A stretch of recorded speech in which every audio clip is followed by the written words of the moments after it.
Meus queridos, nós vamos abrir a palavra de Deus para a nossa meditação no livro de Gênesis. Livro de Gênesis, capítulo 21.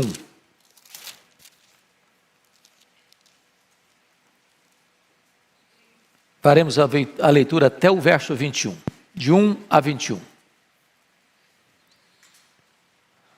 Lido o texto, mantenha a sua Bíblia aberta, por favor. Visitou o Senhor a Sara, como lhe dissera, e o Senhor cumpriu o que lhe havia prometido. Sara concebeu e deu à luz um filho, a Abraão, na sua velhice, no tempo determinado de que Deus lhe falara. Ao filho que lhe nasceu, que Sara lhe dera à luz, pôs Abraão o nome de Isaque. Abraão circuncidou a seu filho Isaque quando este era de 8 anos, ou melhor, de 8 dias, segundo Deus lhe havia ordenado. Tinha Abraão 100 anos, quando lhe nasceu Isaque, seu filho. E disse Sara: Deus me deu motivo de riso, e todo aquele que ouvir isso vai rir-se juntamente comigo. E acrescentou: quem teria dito a Abraão que Sara amamentaria um filho? Pois na sua velhice lhe dei um filho. Isaque cresceu e foi desmamado. Nesse dia em que o menino foi desmamado, deu a Abraão um grande banquete. Vendo Sara que o filho de Agar, a egípcia, a qual ela dera à luz a Abraão, caçoava de Isaque, disse a Abraão: rejeita essa escrava e seu filho, porque o filho dessa escrava não será herdeiro com Isaque, meu filho. Pareceu isso muito penoso aos olhos de Abraão por causa de seu filho. Disse, porém, Deus a Abraão: não te pareça isso mal por causa do moço e por causa da tua serva. Atende a Sara em tudo o que ela te disser, porque por Isaque será chamada a tua descendência. Mas também do filho da serva farei uma grande nação, por ser ele teu descendente. Levantou-se, pois, Abraão de madrugada, tomou o pão e um odre de água, pô-los às costas de Agar, deu-lhe o menino e a despediu. Ela saiu andando errante pelo deserto de Berseba. Tendo-se acabado a água do odre, colocou ela o menino debaixo de um dos arbustos e, afastando-se, foi sentar-se defronte à distância de um tiro de arco, cerca de 100 metros. Porque dizia: assim não verei morrer o menino. E, sentando-se em frente dele, levantou a voz e chorou. Deus, porém, ouviu a voz do menino. E o anjo de Deus chamou do céu a Agar e lhe disse: que tens, Agar? Não temas, porque Deus ouviu a voz do menino daí onde está. Ergue-te, levanta o rapaz, segura-o pela mão, porque eu farei dele um grande povo. Abrindo-lhe Deus os olhos, viu ela um poço de água. E indo a ele, encheu de água o odre e deu de beber ao rapaz. Deus estava com o rapaz, que cresceu, habitou no deserto e se tornou flecheiro. Habitou no deserto de Parã, e sua mãe o casou com uma mulher da terra do Egito. Eu gostaria de meditar com vocês sobre o seguinte tema: calma, calma, vai dar tudo certo. Esse texto é uma caminhada de alegria e de lágrimas, como via de regra é a caminhada da vida. A história de Abraão, ela é muito empolgante.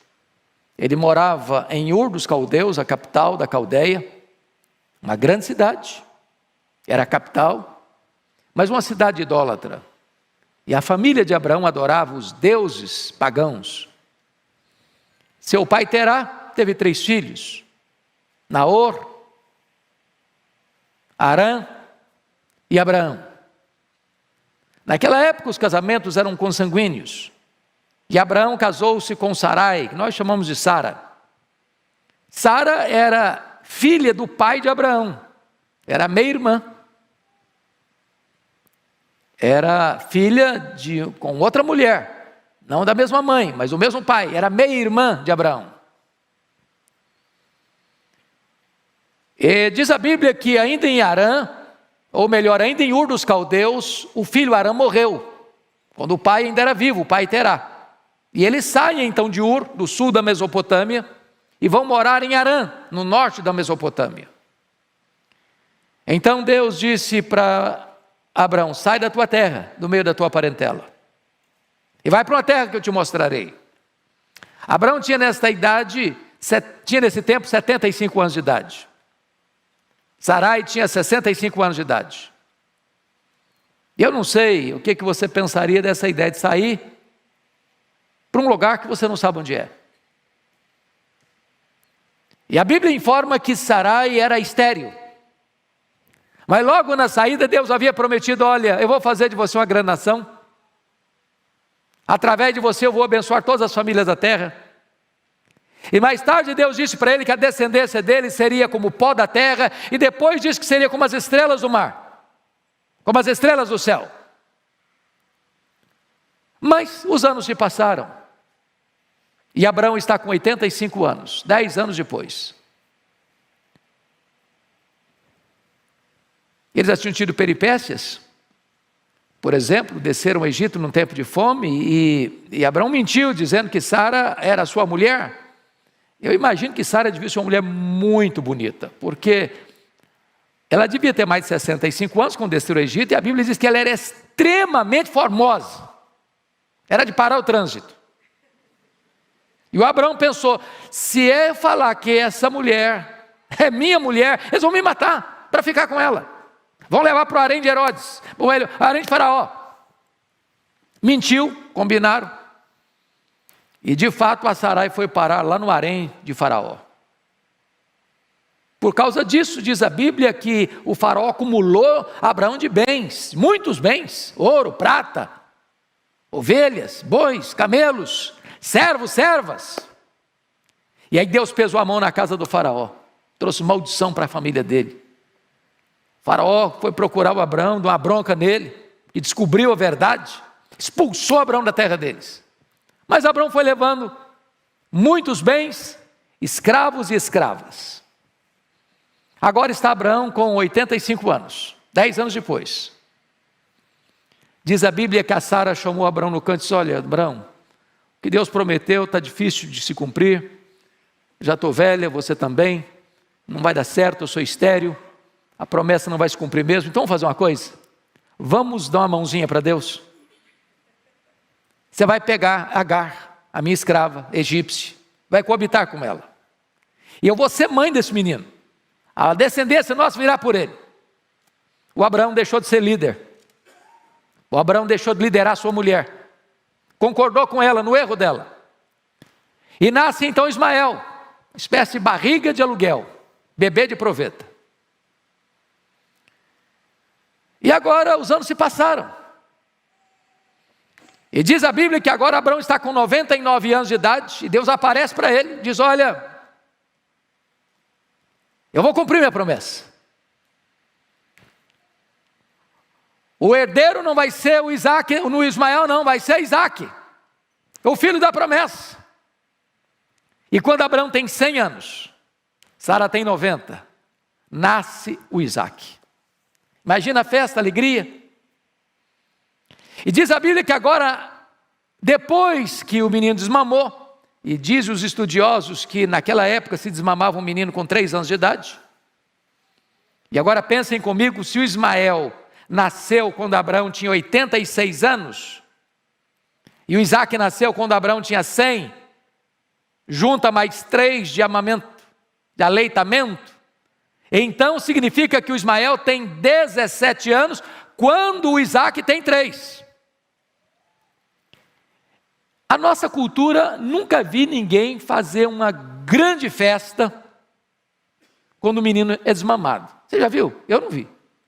Mas me parece que lá no Oriente é uma coisa costumeira. O certo é que no meio daquela festa, daquele grande banquete, com muita gente convidada, com muita celebração, a Sara, caminhando pelo meio dos convidados, flagra uma cena. Ela viu Ismael, com 17 anos de idade, zombando, a nossa versão diz que estava caçoando, mas a ideia aqui era de zombar de forma ferrenha, de forma dura, cáustica, consciente, do menino de 3. Aqui entra um cenário, irmãos, que eu gostaria que você e eu parássemos para pensar, porque esse texto tem um fator histórico e depois eu vou tratar do assunto teológico do texto. Mas vamos primeiro ao aspecto histórico. Tem horas que a tristeza, a lágrima brota no meio da festa, azé da festa. Você planejou um momento de celebração e de repente um fato acontece, estraga tudo, azeda tudo. O Abraão que tira tempo na sua agenda sacrossanta para celebrar o comum, agora enfrenta um drama. A Sara fica tão irritada, ela fica tão nervosa, ela perde tanto equilíbrio, que ela chega para Abraão e diz assim: rejeita essa escrava, porque o filho dessa escrava não será herdeiro com meu filho Isaque. E aqui eu chamo a sua atenção para alguns pontos muito importantes nessa passagem.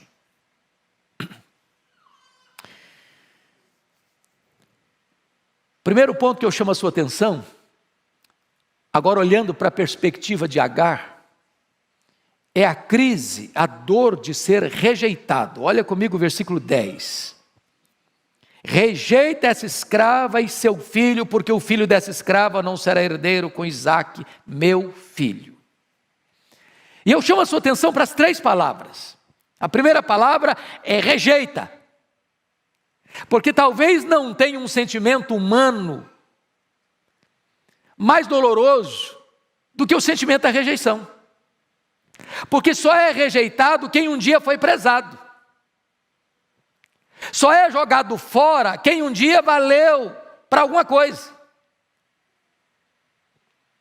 Só é considerado inútil e descartável quem um dia foi útil e importante.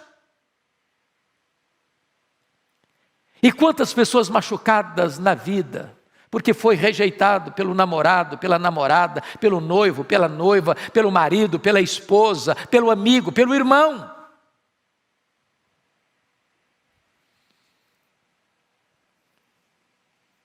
A rejeição, meus irmãos, de certa forma, desarticula a nossa saúde psicológica, provoca uma espécie de desestabilização psicossomática. A rejeição parece que joga o ser humano no fundo da desvalorização, introjeta esse sentimento de monturo no ser humano. Rejeita. Mas chama atenção para a segunda palavrinha do texto. Vejam vocês aí a palavra rejeita essa. Quando a crise é tão grande que o ser tratado como um ser indefinido da história, rejeita essa. Agora Agar não tem nome, agora Agar não tem valor, agora Agar não tem identidade, agora Agar não é uma pessoa, é uma coisa, é um objeto. Descartável, rejeita essa escrava. E note mais, a Sara diz assim: rejeita essa escrava e rejeita também o seu filho.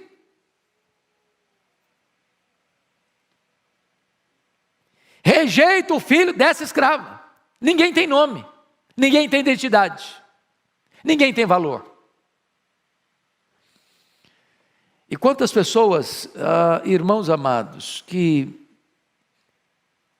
se sentem assim, sem valor pessoal, sem dignidade pessoal. Essa é a dor que está aqui brotando no meio de uma celebração e de uma festa. Agora, a terceira crise é de se sentir sem direito, sem vez e sem voz, porque ela diz: rejeita essa escrava. A escravidão é uma das manchas mais tristes da história da humanidade. Aliás, só notinha de rodapé, o Laurentino Gomes acaba de lançar o 2º volume da trilogia Escravidão. Eu já comprei, vale a pena você conhecer. uma obra importantíssima para a nossa cultura.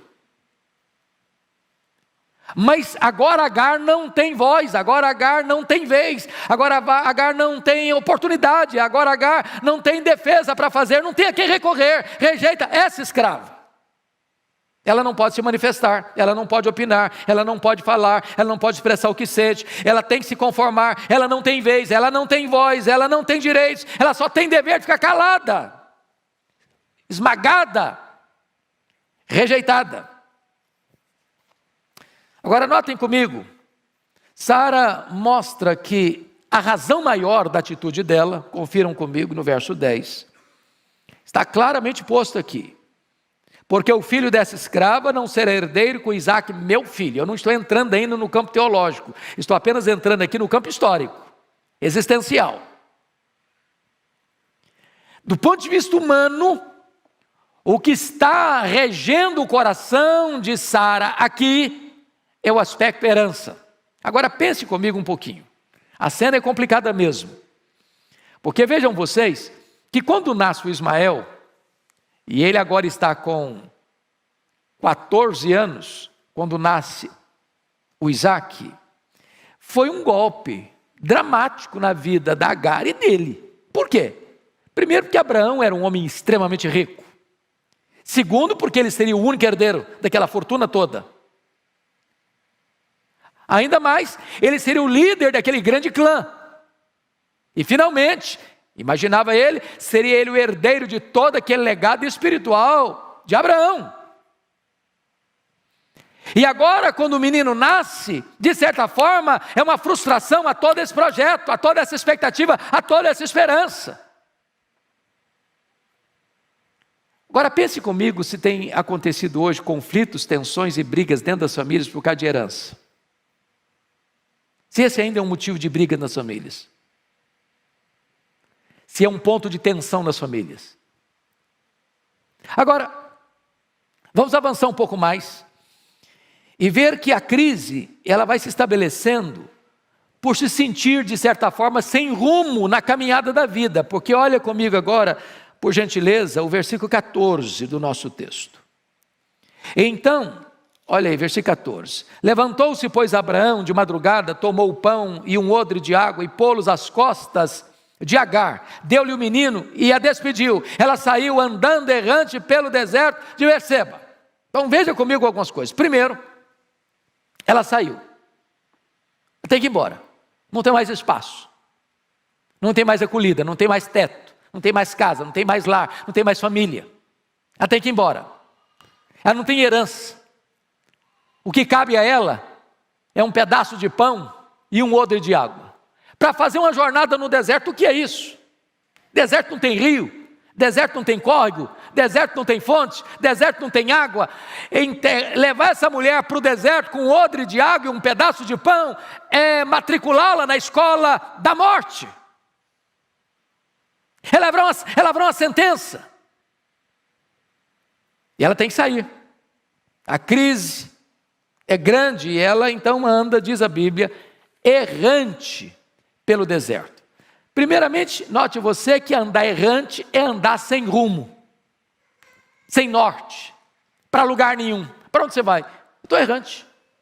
Se você está errante, cada passada que você dá para o erro, para lugar nenhum, para não chegar em lugar nenhum, sem destino. Mas andar errante já é gravíssimo, mas andar errante num deserto é pior ainda. Porque era o deserto de Berseba. É um deserto inóspito, de areias escaldantes, de montes cheios de pedregulhos, de rochedos. Era lavrar de fato a sentença de morte. E essa mulher então está andando errante pelo deserto. Mas mais, essa mulher está enfrentando outra crise. A crise de esperar o que só pode fazê-la se desesperar. Porque veja comigo, por favor, os versículos 15 e 16.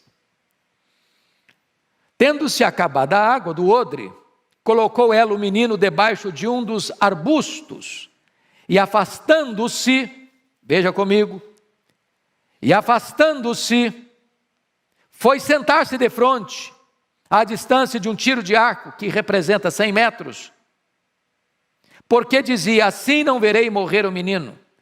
E sentando-se em frente dele, levantou a voz e chorou. Meus irmãos, vamos pensar aqui algumas coisas. Primeiramente, o esgotamento de recursos humanos diante da necessidade imediata da permanência da vida. Porque quando você caminha por um deserto, a mais importante provisão que você precisa ter é o quê? Água. E eu fico imaginando, porque o odre muitas vezes era feito de couro, e às vezes o couro amolecia um pouco, ela espremendo aquele pedaço de couro do odre para sair a última gota, talvez para umedecer os lábios do menino, os pés já inchados, o calor escaldante, o sol implacável, as areias esbraseantes, um lugar que não tem direção, ela está errante, ela está caminhando sem rumo, sem direção, e de repente acaba a última gota d'água, é a sentença de morte. Então diz a Escritura, que ela bota o menino debaixo de um arbusto, se afasta 100 metros, e aquele local é a CTI, onde o filho dela vai dar os últimos suspiros e morrer. É o cenário final, é a crise fatal, é o desespero pleno. Ela perdeu tudo, ela perdeu o lar, ela perdeu o abrigo, ela perdeu o nome, ela perdeu o direito, ela perdeu a liberdade, ela perdeu o pão, ela perdeu a água, ela perdeu o teto, ela perdeu o sentido da vida, ela agora vai perder o filho. Você pode imaginar uma crise maior que essa? Mas veja comigo o verso 17. Agar experimenta a crise de esperar, o que faz desesperar, porque ela não consegue enxergar naquela situação a presença de Deus. Veja o 17 comigo. Deus, porém, ouviu a voz do menino, e o anjo de Deus chamou do céu Agar e lhe disse: que tens, Agar? Não temas, porque Deus ouviu a voz do menino daí onde está. Então, chama a sua atenção para esse ponto, meu amado irmão. Ela chora, mas ela não ora. Chorar sem orar é o último degrau do desespero. Tem hora que nós estamos encurralados de tal maneira por uma crise que a única coisa que conseguimos fazer é chorar. Não esperamos mais nada. Não temos expectativas de mais nada. Não acreditamos que a situação vai ser revertida mais. Jogamos a toalha, desistimos, só choramos. Só entregamos os pontos. Eu fico olhando, por exemplo, o cenário de Pedro, naquela prisão de segurança máxima de Faraó. Ele estava lá, aguardando apenas terminar a festa para ser assassinado pelo cruel Herodes Agripa I. Mas diz a Bíblia que havia oração incessante a Deus em favor dele. Tem gente que desiste. Se você pega, por exemplo, a história do Eli, quando Deus falou para o Samuel, e o Eli falou: o que Deus falou para você, Samuel? Olha, a sua casa vai ser dizimada, vai ser destruída. Ele cruzou os braços, é isso mesmo. Aceitou passivamente a decretação da derrota. Eu esperava de Eli uma outra atitude. Meu Deus, me dá uma chance final, me ajude, Senhor, eu não quero perder os meus filhos, eu não quero ver meus filhos morrendo. Meu Deus, me dá uma nova oportunidade. Ele se rendeu, ele se capitulou. A mesma situação do rei Ezequias. Quando o profeta Isaías disse para ele: olha, rei Ezequias, o seu coração se exaltou diante de Deus, então escuta isso aí, a Babilônia virá, e a Babilônia vai saquear tudo, e a Babilônia vai fazer os seus filhos cativos, e a Babilônia vai castrar os seus filhos, eles vão ser eunucos. E o Ezequias diz: boa esta palavra que tu disseste. Boa como? Boa como? Tem gente que se conforma, tem gente que aceita, sem orar, sem insistir, sem clamar aos céus. A Agar estava nessa situação, apenas chorando, esperando a morte do seu filho. Mas vejam vocês, amados, que a crise como um projeto libertador de Deus na vida desse menino.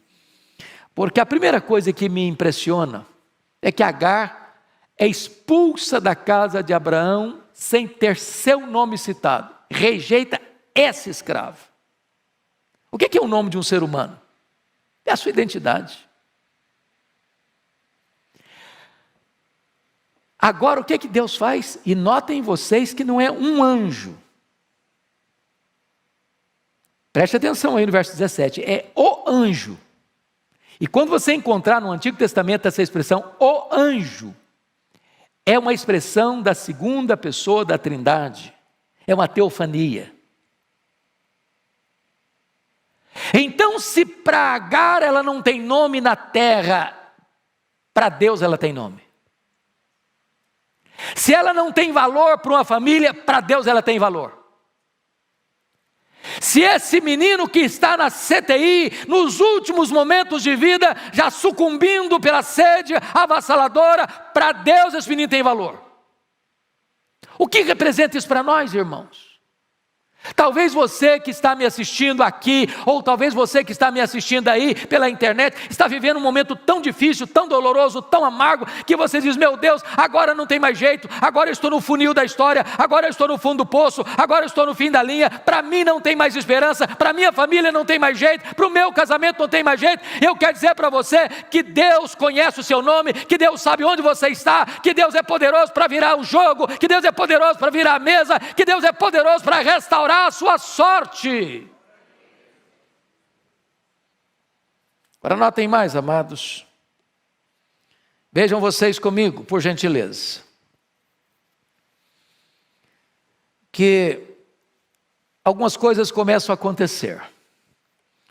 Primeiramente, Deus afasta de nós, na hora das nossas crises mais agudas, esse sentimento de monturo, de desprezo, de rejeição. Eu tenho certeza que no ministério de aconselhamento desta igreja, quantas pessoas já devem ter chegado ali com esses dramas? Pessoas que tiveram a rejeição no ventre, pessoas que foram rejeitadas ao nascer, pessoas que se sentem rejeitadas ainda hoje, depois de adultas. Pessoas que carregam feridas emocionais que nunca foram convenientemente tratadas, terapeutizadas. E hoje eu quero dizer a você, meu amado, que Deus está dizendo para você aqui, que você não é esse, você não é essa, você é alguém, você tem nome, você tem identidade, você tem valor, Deus se importa com você. Mas notem mais, notem mais. Este Deus faz uma pergunta para ela: que tens, Agar? Que tens, Agar? E eu gosto dessa expressão, porque o Senhor não está precisando ser informado. Quem está perguntando sabe que tem, o que está acontecendo com ela. O Senhor está querendo que ela tenha liberdade de falar.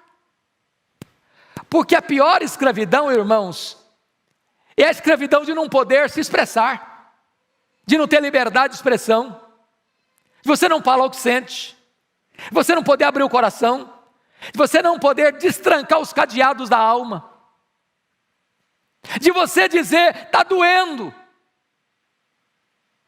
ou você dizer, está doendo e ninguém se importa. O Senhor Deus está fazendo uma espécie de terapia divina com ela. Dizer, abra a boca, minha filha, destranque a alma, despeja o que está aí dentro, pode falar, eu estou aqui, eu vou ouvir você, eu me importo com você, eu sei quem é você, eu sei onde você está, eu sei o que você está vivendo. Abre o coração, joga para fora, mostra o que você está sentindo. Que tens, minha filha?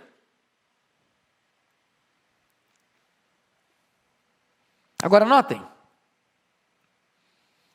o nome de Agar é pronunciado num contexto de milagre, na solidão do deserto, pelo próprio Senhor pré-encarnado.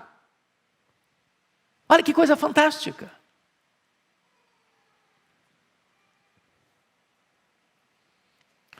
Agora veja você comigo, por favor, o verso 17, 18, quando Deus diz para ela assim: não tenhas medo, não temas, porque Deus ouviu a voz do menino daí onde está.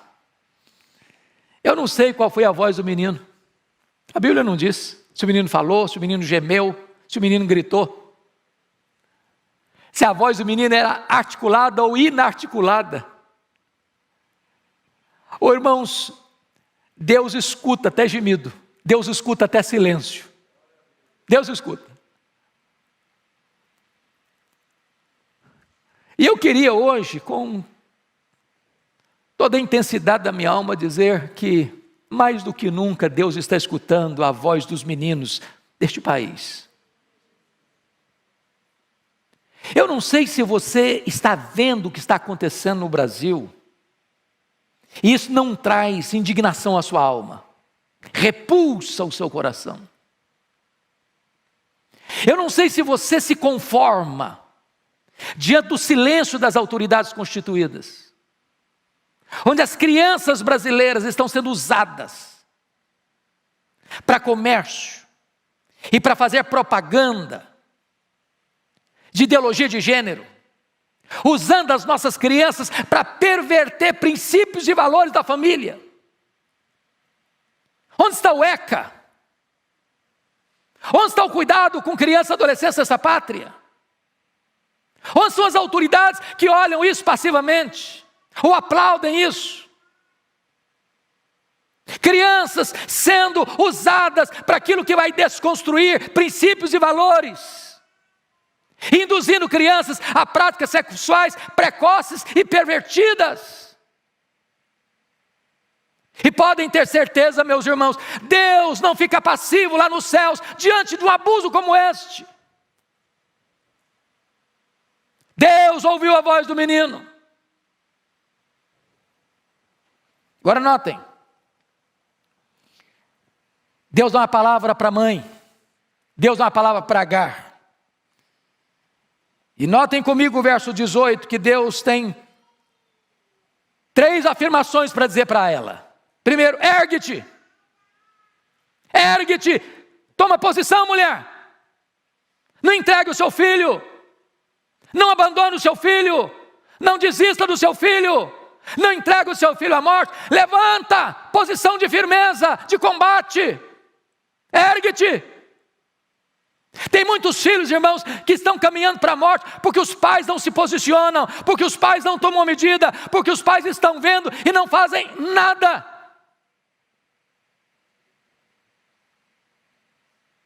Mas em segundo lugar, Deus diz para ela, levanta o rapaz, levanta o rapaz. Ele está caído, ele está prostrado, ele está exausto, ele está completamente sem forças, ele não consegue levantar a si mesmo, ele não consegue se recompor. Então levanta o menino, levanta o rapaz. É hora dos pais levantarem os seus filhos, investir nos seus filhos, não desistir dos seus filhos, levantar os seus filhos. Mas Deus diz mais para ela, segura-o pela mão.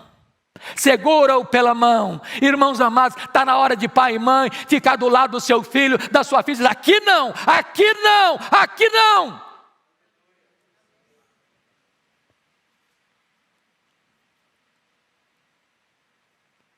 A igreja não pode se omitir, a igreja não pode se acovardar, a igreja não pode se silenciar. É hora de segurar os filhos pela mão, dizer, aqui é meu filho, eu vou cuidar dele, aqui o Estado não vai interferir, aqui a ideologia não vai interferir, aqui a palavra de Deus vai prevalecer.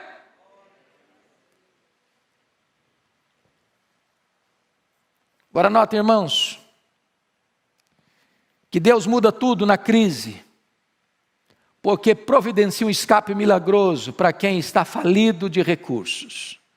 Veja o verso 19 comigo.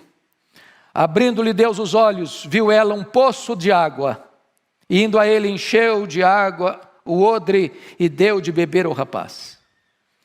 Eu não sei se Deus criou aquele poço naquele momento, ou se aquele poço já existia, a Bíblia não diz, porque Deus pode fazer. Deus é o Deus da provisão. Foi Ele quem abriu o mar vermelho, foi Ele que fez brotar água da rocha, foi Ele que fez descer maná todo dia,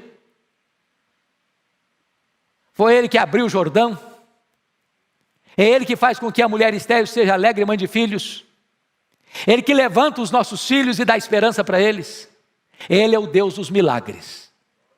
E quando você está no fundo do poço, no fim da linha, no final dos seus recursos, Deus pode fazer um milagre, porque os fracassos humanos não alteram e não podem frustrar os propósitos eternos de Deus. Aquilo que parecia morte, tornou-se vida. Aquilo que parecia o fracasso total, vai se transformar numa grande força, porque diz a Bíblia que o menino, Deus estava com o rapaz, e o menino cresceu, habitou no deserto, se tornou flecheiro, habitou no deserto de Parã, a sua mãe o casou com a mulher egípcia, ele vai se tornar pai de 12 tribos. Então eu quero concluir o aspecto histórico para fechar com o aspecto teológico, dizendo o seguinte: a crise está grande, você está com medo da situação, o cenário é cinzento, você vê sinais de desespero, até de desesperança e até de morte, rondando a sua vida. Entenda uma coisa: Deus está no controle. Calma. Calma. Deus já escreveu o seu último capítulo, você não sabe, mas Deus já escreveu, Ele sabe que está lá no fim. Ele está no controle. As promessas deles não caem por terra. Ele pode reverter o quadro mais sombrio da sua vida. Mas sabe o que é curioso? E eu quero concluir aqui, porque é o aspecto teológico desse texto. É o versículo 12 e 13. Do ponto de vista humano, irmãos, a atitude de Agar, a atitude de Sara com Agar, é uma atitude reprovável. Desumana até. Porém, os erros humanos não frustram os projetos de Deus. Olha o que Deus disse para o próprio Abraão nos versos 12 e 13. Porque o verso 11 diz que pareceu isso muito penoso aos olhos de Abraão por causa de seu filho. Eu imagino. Você já pensou o que é abrir mão num menino de 17 anos? É filho. Filho é filho. Você ama, é sangue. Você não descarta. Mas aí Deus chega para Abraão no verso 12 e diz assim: não te pareça isso mal por causa do moço e por causa da tua serva. Atende a Sara em tudo o que ela te disser, porque por Isaque será chamada a tua descendência. Aí agora vamos entrar no aspecto teológico. O que Sara estava fazendo, na verdade, é uma espécie de profecia. Na verdade, o Ismael não deveria ficar mesmo com Isaque. Eram dois povos, eram nações distintas, eram crenças distintas, eram valores distintos. Essas duas mulheres representavam alegoricamente as duas alianças. Esses dois filhos representavam os escravos e os livres. E Paulo vai usar essa passagem, e eu chamo a sua atenção para isso. Por favor, olhe comigo em Gálatas capítulo 4, e a gente encerra aqui. Gálatas capítulo 4, onde Paulo vai dar a interpretação teológica desta passagem.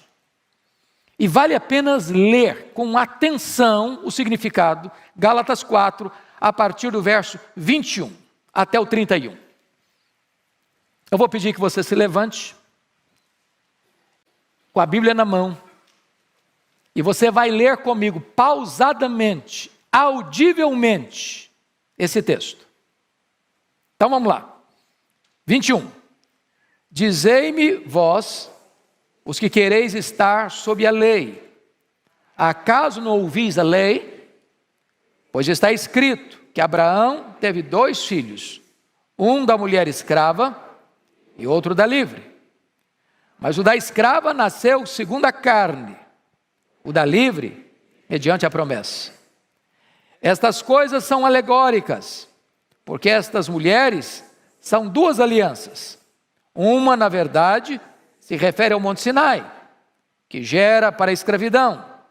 Esta é Agar. Ora, Agar é o Monte Sinai, na Arábia, e corresponde a Jerusalém atual, que está em escravidão com seus filhos. Mas a Jerusalém lá de cima é livre, a qual é nossa mãe. Porque está escrito: alegra-te, ó estéril, que não dás à luz. Exulta e clama, tu que não estás de parto, porque são mais numerosos os filhos da abandonada que os da que tem marido. Vós, porém, irmãos, sois filhos da promessa como Isaque. Como, porém, outrora, o que nascera segundo a carne perseguia ao que nasceu segundo o Espírito, assim também agora. Contudo, que diz a Escritura? Lança fora a escrava e seu filho, porque de modo algum o filho da escrava será herdeiro com o filho da livre. E assim, irmãos, somos filhos não da escrava, e sim da livre. Paulo pega esta história, este episódio, e alegoricamente aplica às duas alianças. E ele diz: você e eu, igreja de Deus, não somos filhos da escrava, Agar. Somos filhos da livre, Sara. Nós não somos o filho escravo, que está querendo agradar a Deus pela lei. Nós somos o filho da promessa, herdeiros do filho da promessa, alcançados pela graça. Que verdade bendita! Significa o quê? Que historicamente o homem pode errar, mas mesmo quando o homem erra, o plano de Deus não pode ser o quê? Frustrado. Então calma, calma, vai dar tudo certo. Deus continua no controle, Ele é Deus, e ninguém pode frustrar os seus desígnios. Que Deus nos ajude. Amém.